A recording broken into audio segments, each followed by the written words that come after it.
Jeremy Casanis. You're probably wondering why we ain't attached to the body of Big Jezza. Well, it's because he's proven to King Ross that he clearly doesn't have any use for us. Because he's asked that sexual wank pheasant to ask his girlfriend, the delectable Joanna Tsui, or Chewy as she's more commonly known, the biggest question of his life on his behalf. Hiya, Joanna. The bollock-less Jeremy has asked me to ask you whether you would marry him. Seriously, will you marry Jeremy? If you say yes, Jeremy has promised that he'll grab 2 of each animal and head for the bastard border with you. If you say no, he has said that he will push his fingers into his eyes. What do you say? Yes, that is actually real. Jeremy has approached this sexual wank pheasant to ask his girlfriend on behalf of him to marry him. His real-life girlfriend, his beautiful, delectable girlfriend, who is far more than I expected from any of you dirty marks because she isn't blown up. So we wait with bated breath, don't we? Hear all the WTF moments from WWE Raw. So since you've kicked off with a couple of sweaty marks from Australia who might be engaged right now, is that right? What do you say? Will you marry me? Yes! Of course you will. Yes!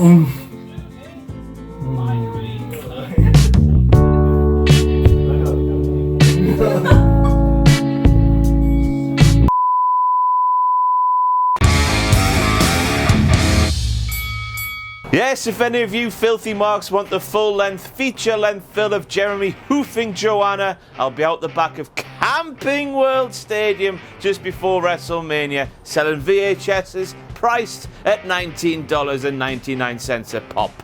Hear all the WTF moments from WWE NXT, there. Sanity with their eyes like a tired raccoon, like a bemused burglar, like an abused panda, like a Blue Meanie tribute band. Like the recipient of that there joke where you put the ink round the binoculars and the mark puts the binoculars on their eyes and ha ha ha ha. Like John Bradshaw Layfield when I beat the out of him on Tuesday at SmackDown. Hey! What the was Sanity thinking? That eye makeup was absolutely bloody awful. Shove it straight up your Cadbury alley.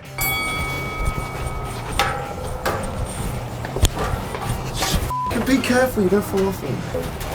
I did a kick there. That Wolfman's weird, isn't he? Isn't it funny how Aleister Black looks like Braun Strowman's gothy little brother? That's head on hard times though, isn't it? Ha ha ha ha. Next we have Big Nige McGuinness, who made a massive whoopsie live on air. He claimed that Aleister Black is going to be a force to be reckoned with in Ring of Bloody Honor. You know, you sat there next to Percy Watson, who, you know, he bothered to open his mouth for once. He said NXT twice just before you said Ring of Honor. You sat there surrounded by yellow marks with NXT shirts on. How did you manage to get that wrong, Big Nige? I tell you what's happened to you though, Big Nige. Remember that blonde wig you used to wear back in the day? Well, the peroxide seeped through into your brain and all sorts of shit up inside there. Next we have the announcer who claimed that the authors of Pain are NXT champions, tag team champions. What's your name? Sexual wank. Sexual wank pheasant. Strawberry Fanta.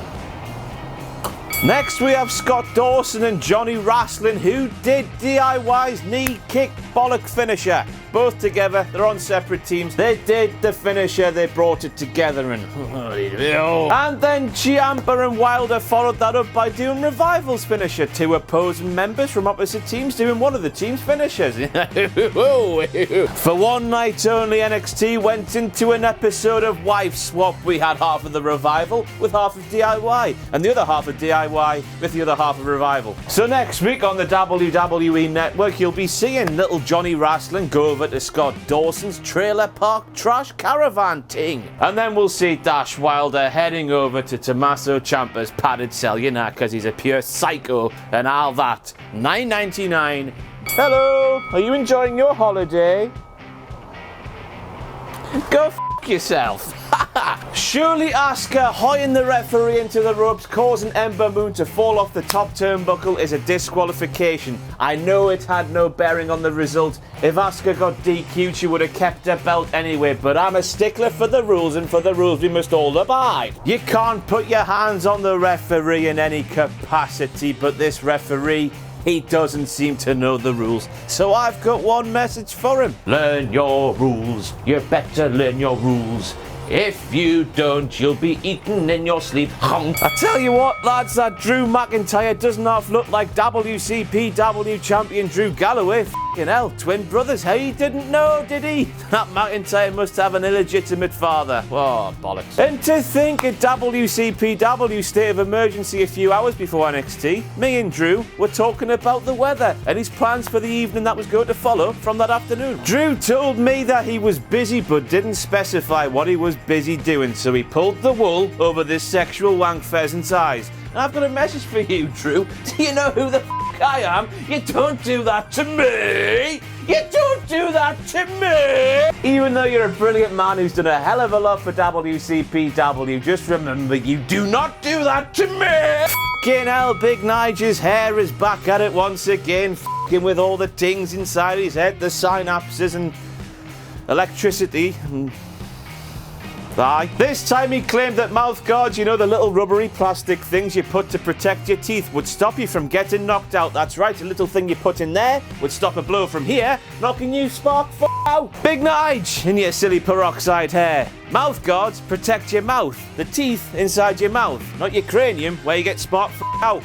So for the new singles championships, they're a huge WTF moment for me. The men's has a massive big gold X. The women's has a slightly smaller silver gold X. So much for that women's revolution, hey? Because I'm a massive f***ing hacker, I look into the semantics of things and pull at bare straws. Not only do they look like a Transformers abortion, but with the women having a smaller silver X compared to a big gold X for the men, that clearly says to this hack that they're in second place. You get the silver medal for second place and the gold one for first. Women are worse than men in NXT. Women's revolution for the f***ing win, lads, eh? Drew, you don't do that to me! And finally, we finish off with a couple of little tidbits I took away from the event. First of all, congratulations to one of the nicest big bastard men I've ever met in my life. Killian Dane, on making it to the Andre Memorial Battle Royal. For the amount of time he's been in NXT to be involved with WrestleMania, that's a bit of a WTF moment for him. Isn't he a good boy? And then next we have the cunts, and I don't use that word lightly, who were sat in blocks 120 and 121, who ruined the entire show by chanting about them bloody selves. Block 121, block 121. Just off, man. I'm sitting there trying to enjoy the show and you're chanting about themselves. If you haven't learned anything from this video, take a leaf from Drew Galloway's book. You don't do stuff like that to me. Alicia Fox. And that's it for all your WTF moments from WWE NXT Takeover. Where are we? Orlando. Ta-da. Hi again, wrestling fans. Matt Stryker here, and I'm excited to finally announce the brackets for the Pro Wrestling World Cup 2017 from the Mexican qualifiers. Penta El Zero M versus Phoenix. El Liguero versus Drago. Rey Mysterio versus Alberto El Patron. Juventud Guerrera versus El Hijo de Dos Caras. Tickets to see the explosive action live April the 30th at the Coventry Sky Dome in England are available exclusively at ProWrestlingWorldCup.com.